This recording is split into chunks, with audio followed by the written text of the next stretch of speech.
Akibat terbakar cemburu, sepasang suami istri di Kabupaten Ponorogo, Jawa Timur memutuskan untuk merobohkan rumah baru mereka. Kedua pasangan suami istri, pasutri, tersebut saling menuduh memiliki kekasih gelap. Akibat cemburu, keduanya pun memilih membongkar rumah yang baru selesai dibangun dan dihuni sekitar 8 bulan lalu. Bahkan, sang suami sampai mengajukan cerai pada istrinya.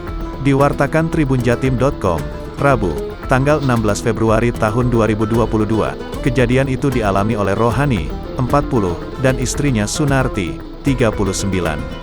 Rohani menganggap istrinya yang saat ini bekerja sebagai tenaga kerja wanita, TKW, di Taiwan itu memiliki pria idaman lain. Begitu juga dengan Sunarti yang menuduh suaminya memiliki wanita idaman lain di Kabupaten Ponorogo. Pemicunya kecemburuan antar rumah tangga. Yang cewek, bekerja di Taiwan, yang cowok, Rohani, di sini, Ponorogo.